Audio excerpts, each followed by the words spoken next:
እንዴት ናችሁልን? ዛሬም እንደተለመደው አንድ ምርጥ ሙቪ በአጭሩ ልናሳያችሁ መተናል። ለዛሬ ከዚህ ቀደም ከምንለቃቸው ሙቪዎች ወጣ ብለን ተከታታይ ፊልም ውስጥ የሚመደብ በስፓኒሾች ከ2017 እስከ 21 የተሰራ አክሽን ሆኖ የወንጀል የፊልም ዘውግ የያዘውን በብዙም የፊልም ወዳጆች ተወዳጅነትን ያተረፈውን መኒ ሃይስት ወደኛ ስናመጣው የገንዘብ ዝርፊያ የተሰኘው ሙቪ ምዕራፍ 1 ክፍል 1 ልናሳያችሁ መተናል። እንደምትዝናኑበት ባለ ሙሉ ተስፋንን ተመልከቱት። ሰናይ ጊዜ። ሙቪው የሚጀምረው አንዲት በሚስጥር ስም ቶኪዮ ተብላ የምትጠራ ሴት ከእንቅልፏ በቅዠት መልክ ባና ትነቃለች።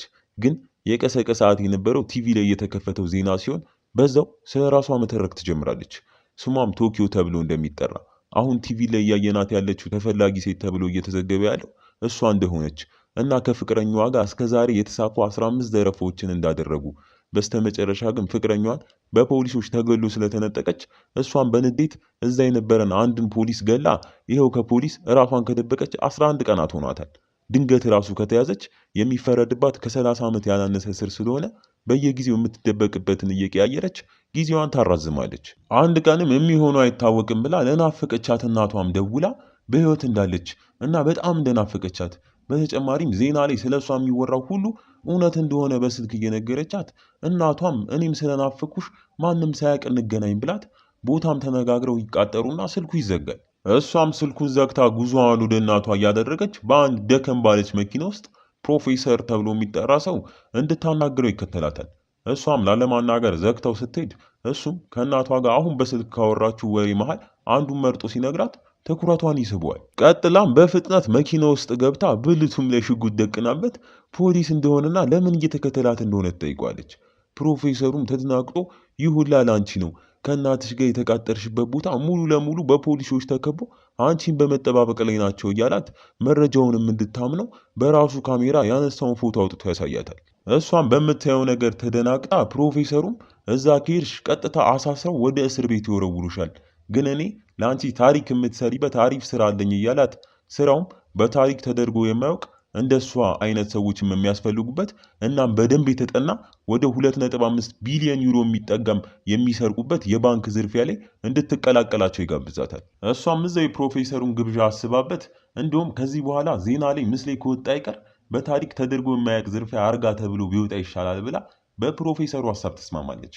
በቀጣይ ትዕይንት ፕሮፌሰሩ ለባንክ ዝርፊያ ይሆናሉ ብሎ የሰበሰባቸውን የቡድን አካላት ተመልክተናቸው በጣም የቆየ የመሰለ ቤት ውስጥ ተሰብስበው ይገባሉ። ቤት ውስጥም እንደገቡ ፕሮፌሰሩ እንዳስተማሪ እነሱ ደግሞ እንደ ተማሪ ከተቀመጡ በኋላ ፕሮፌሰሩ ራሱን እያስተዋወቀ ለቀጣይ 5 ወራት ለባንክ ዝርፊያው እንደሚሰለጥኑ እየነገራቸው ማንም ከማንም ጋር በትክክለኛ ስሙ መታወቅ እንደሌለበት እያንዳንዳቸውም ለራሳቸው ቀለል ያለ ሚስጥራዊ ስም እንዲያወጡ ይነግራቸዋል። እነሱም ቀጥለው በፕላኔት ስም እሱም አሉን ሲል በቁጥር አስበው በስተመጨረሻ ግን በከተማ ስም ለመጠራት ወስነው ቶኪዮም እንደ ቅድሙ የሁሉንም ስምና ከዚህ በፊት የፈጸሙትን ወንጀል እየተናገረች መተረክ ትጀምራለች። ትረካዋንም የጀመረችው ከኋላዋ ሆኖ እያፈጠጠባት ካለው ራሱም በጀርመን ዋና ከተማ በርሊን ስም የጠራ ሲሆን በርሊን በድሮ ህይወቱ በ27 የተለያዩ ስርቆቶች ላይ ተጠርጣሪ ሲሆን በተለይ ደግሞ ዳይመንዶቹን በመስረቅ ይታወቃል።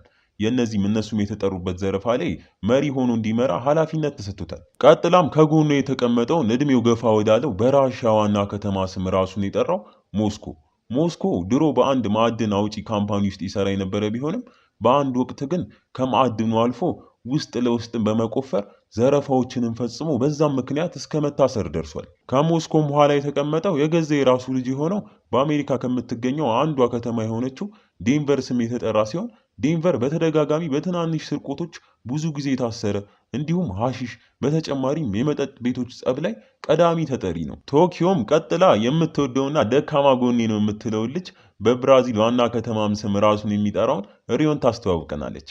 ሪዮ ኮምፒውተር ላይ በጣም ጀግና እንደሆነና ከ6 ዓመቱም ጀምሮ የኮምፒውተር ኮዶችን ሲያጠና የነበረ ሲሆን ስለ ኤሌክትሮኒክስ እና ስለ አላርም ምናምን ደግሞ የማያውቀው ነገር የለም ማለት ይቻላል። ወደ ሁለቱ መንትያ ወንድማማቾች ሄልሲንኪ እና ኦስሎም ዞራ መናገር ጀምራ ውትድርና ላይ ያላቸውን አቅም እንዲሁም ዘረፋው ላይ በአቅምም በተኩስም እንደሚጠቅሟቸው ትናገራለች። እንዲህ እያለም በስተመጨረሻ ራሷን በኬንያ ዋና ከተማ ስም የጠራችውን ናይሮቢ ጋር እንደርሳለን። እሷም ከ13 ዓመቷ ጀምሮ ፎርጂድ የገንዘብ ኖቶችን በመስራት የምትታወቅ በጣምም እብድና ተጫዋች ስትሆን አሁን ላቀዱትም ዝርፊያ የጥራት ማናጀር አድርገው ሾመዋታል። አሁን ሁሉንም የቡድኑ አካላት ካወቅም በኋላ የዚህ ሁሉ እቅድ ጸናሽና ሰብሳቢ ወደ ሆነው ፕሮፌሰር መተን ፕሮፌሰር እስካሁን ምንም አይነት የወንጀል ሪከርድ እንደሌለበት እና ለሚሰራቸውም ስራዎች በጣም ጠንቃቃ ሰው መሆኑን ትናገራለች። ፕሮፌሰሩ ማስተማሩን ቀጥሎ ለሁሉም በወኔ ቃላት ቀጣይ የሚያደርጉት ዝርፊያም ላይ በጣም ጠንቃቃ መሆን እንዳለባቸው እየነገራቸው፣ በተጨማሪም የሚዘርፉት የህዝቡን ብር ስላልሆነ በእርግጠኝነት ህዝቡ ይወደናል እያላቸው ሄደውም የሚዘርፉበትን በቅርጽ ሰርቶ ወደ አስቀመጠው ህንፃ እየጠቆሟቸው የሀገረ ስፔን ዋና ብር ማተሚያ የሆነው ባንክ እንደሆነ ያሳያቸዋል። በቀጣይ ትዕይንትም ከፕሮፌሰሩ ውጪ ሁሉም ለዘረፋው የተዘጋጀላቸውን ልብስና ማስክ በማድረግ የተለያዩ መሳሪያዎችን እንዲሁም ኬሚካሎችና እቃዎችን የሚያስቀምጡበት በመኪና ምራቅ ወዳለን ቦታ አምርተው የእቅዳቸውን ምዕራፍ ከጥቂት ሰከንዳት በኋላ ሀ ብለው ይጀምራሉ። እዛው እቃቸውን ያስቀመጡበት ቦታም አካባቢ ላይ ባለ አስፋልት ሁሌ ወደ ዋናው ባንክ ለብር ማምረቻነት የሚጠቅሙ እቃዎችን ይዞ የሚጓዝ አንድ ተሳቢ መኪና በፖሊሶች ተጠብቆ የሚያልፍ ሲሆን ቀዳሚም ተልኳቸው ያደረጉት መኪናውን ከኋላና ከፊት ዘግተውበት ማገት ይሆናል። እንደታሰበውም ተሳቢው መኪና በሰዓቱ ቦታው ላይ ሲደርስ አስቁሞት መኪና ውስጥ ያሉትን ሰዎች በየተራ ካስወጧቸው በኋላ ተሳቢውን መኪና ማስከፍተው የራሳቸውን መሳሪያ ከጫኑ በኋላ ግማሾቹን ሰዎች ውስጥ በማሰር ግማሾቹን ደግሞ ምንም እንዳልተፈጠረ ሽጉጥ ደቅነውባቸው እነሱን እንደጫኑ ወደ ባንክ እንዲሄዱ ያደርጓቸዋል። በተመሳሳይ ሰዓት ወደ ባንኩ አንድ የትምህርት ቤት ባስ ደርሶ ተማሪዎቹም ለጉብኝት አንድ በአንድ ወደ ባንኩ ሲገቡ እናያለን። እዛው ባንኩ ውስጥም የምትሰራ ሞኒካ የተባለች ሴት አለቋ እሷ ወደ ተቀመጠችበት መጥቶ ከኋላዋ በፍቅር ስሜታዊ ሆኖ እያወራት እሷን በመሃል እንዳረገዘችለት ስትነግረው በዝምታ ካለችበት ትቷት ወደ ስራው ይሄዳል።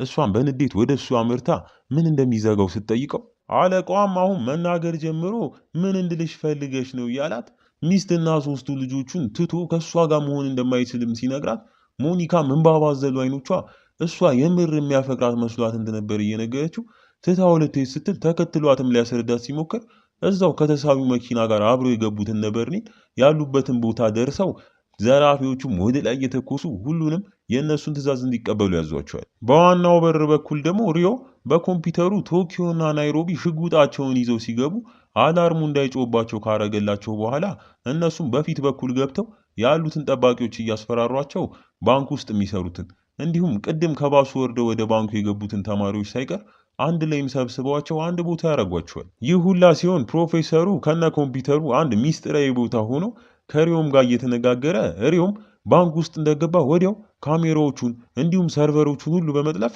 ለፕሮፌሰሩ የሚደረገው ሁሉ እንዲደርሰው ያደርጋል። በሽንት ቤትም በኩል ፖሊሶች በስልክ የሚነጋገሩትን እንዳይሰሙ እናም እንዳይቀርጹባቸው ከየትኛውም ሰርቨር እንዲሁም የስልክ መስመር ጋር ያልተገናኘ አንድ የስልክ ኬብል አስገብተው ስበውም ያወጡታል።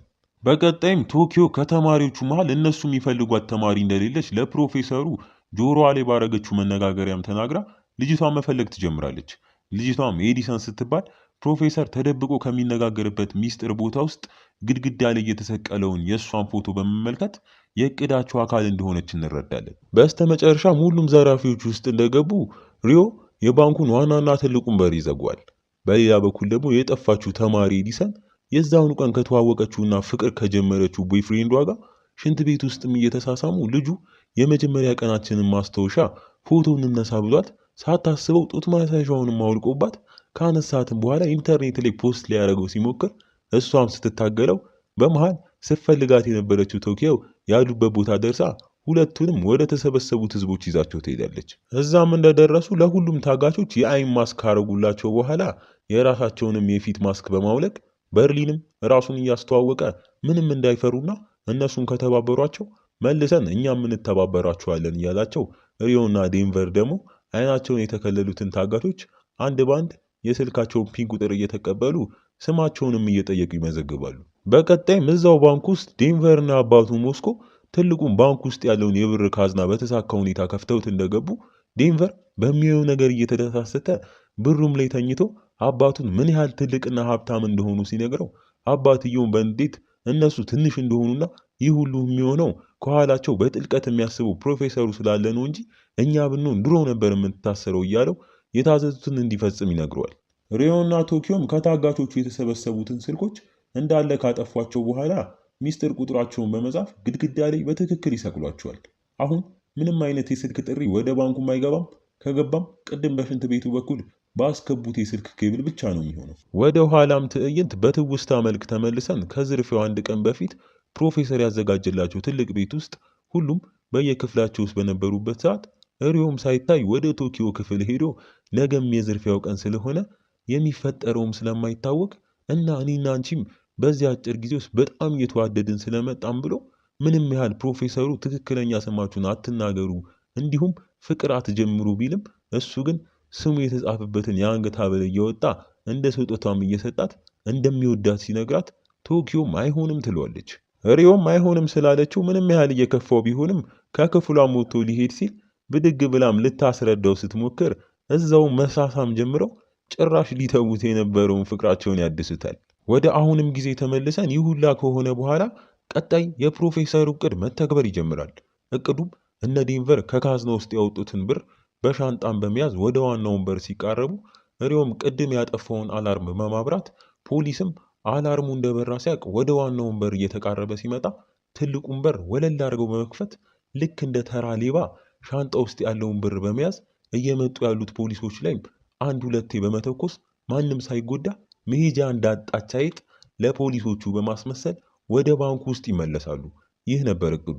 ሰዓቱም ደርሶ አላርሙንም አብርተውት ፖሊሶቹን በሚጠባበቁበት ሰዓት አርቱሮ የተባለ ባንክ ውስጥ የሚሰራም ሰው አታውልቁ የተባሉትን ማስክ አውልቆ ሲያጮልቅም በርሊን ተመልክቶት አይኑ ላይ ያረገውንም ማስክ አውልቆበት በደንብ ፊቱን እንዲያዩ ካረገሙ በኋላ ማስኩን እያረገለት ከዚህ በኋላ እንዲህ ካረገ እንደሚገለው ይነግረዋል። በቀጣይም እንዳሰቡት ፖሊሶቹ የአላርሙ መብራት ሲያውቁ ወደ ባንኩ በር እየተጠጉ ይመጣሉ። ቶኪዮም በስህተት ከተባለው ደቂቃ ቀደም ብላ በመውጣት እየመጡ ያሉት ፖሊሶች ላይ መተኮስ ትጀምራለች። ሪዮም ተከትሏት ወጥቶ ከታሰበው ውጪ ከፖሊሶች ጋር እላፊ መታኮስ ይጀምራል። በመሃልም አንዱ ፖሊስ ሳይታሰብ ሪዮም በጥይት መቶት ይጥለዋል። በዚህም ጊዜ ቶኪዮ በንዴት መልሳ ተኩስም ጀምራ ፕሮፌሰሩ እቅዳቸውን ሲፈጽሙ ማንም እንዳይጎዳ ካላቸውም ቃል ወጥታ አንድ ፖሊስ በጥይት ትመታለች። እነ ዴንቨርም የተመታውን ሪዮ ውጪ ወጥተው እየጎተቱት ወደ ውስጥ ያስገቡታል። በሚገርም መልኩ ሪዮ የተተኮሰበት ጥይት በጆሮዎቹ አጠገብ ጨርፎት ስላለፈ ብዙም አልተጎዳም። ቶኪዮም ሪዮን በፍቅርም በድንጋጤም ታቅፏለች። ውጭ ያሉትን ፖሊሶች የተፈጠረውን በመነጋገሪያቸው እየተነጋገሩ ተጨማሪ ኃይልም እንዲላክላቸው ይጠይቃሉ። እና እንዴት ነው ፊልም ወዳጆች? መኒ ሃይስት ክፍል 1 ወደዳችሁት? ከወደዳችሁት እና እንዲቀጥል ከፈለጋችሁ እንደ ሁልጊዜው ላይክ እና ኮሜንት ማድረጋችሁ እንዳትረሱ። በቀጣይ ክፍል እስክንገናኝ ቸር ቆዩን።